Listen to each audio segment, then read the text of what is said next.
Hello again. Something very curious about the awful crime in Southport is that a false narrative emerged almost immediately on Twitter to the effect that the perpetrator was an asylum seeker who arrived last year on a small boat and had been on the radar of the security services. I was immediately a little suspicious about this because it was said he was of interest to MI6. It is, of course, MI5 who are concerned with internal security in this country. So that suggests that this was some off-the-cuff comment by somebody who doesn't really know about things. So it proved indeed, because the whole asylum seeker MI6 business was tracked back to something said by one man soon after the event.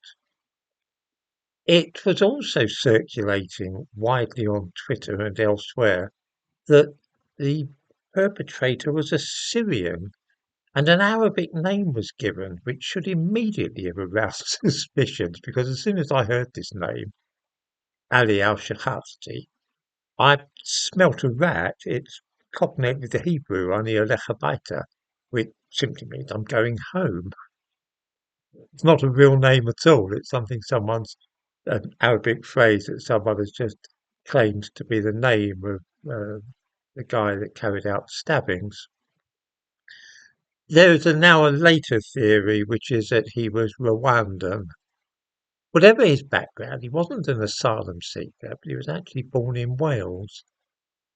Part of the problem is that when a hideous crime is committed, we naturally tend to assume that nothing like it has ever happened before, and that it's symptomatic of some wider problem with society, that it's a sign of the times.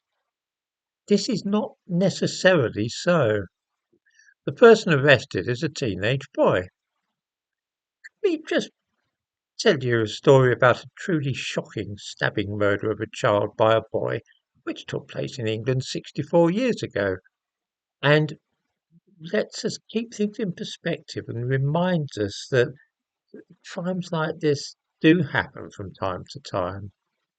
On the afternoon of Saturday, 20th of February 1960, a number of children were playing cowboys and Indians in Mayfield Park in the English city of Southampton.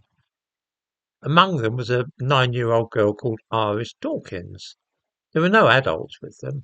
At about 3 that afternoon, that child fell off a plank bridge and became covered in mud, so she decided to go home and change her clothes.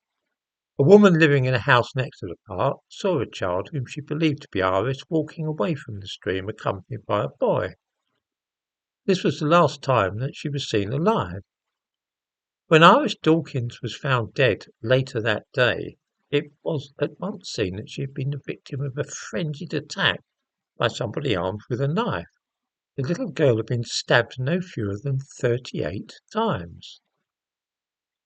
Although about 150 people were watching a game of football in one part of Mayfield Park that afternoon, no adults had been seen anywhere near the area where the children had been playing, and the child had last been seen in the company of a boy of about 10.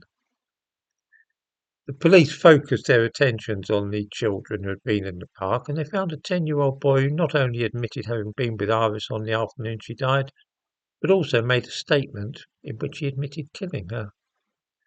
The fact is, there have always been random cases like this of children and teenagers who stabbed other children. Sometimes these crimes are actual stabbing sprees, which is something we tend to think of as a very modern sort of crime.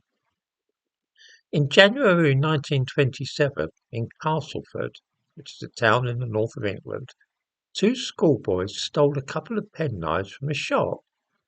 They then walked down the street, stabbing girls in their legs as they went by. The boys were later charged with unlawful wounding. It was a miracle that none of the girls died, but this really was a stabbing spree in England in 1927.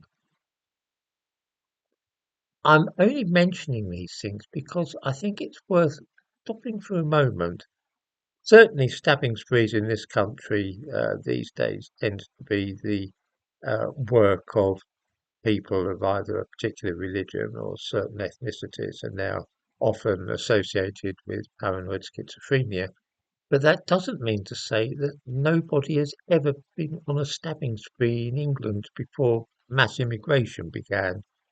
So I think we really need to stop a little bit before we go any further and just ask ourselves why all these false narratives have emerged so rapidly within a matter of an hour or so after that crime. The internet was absolutely buzzing with false information.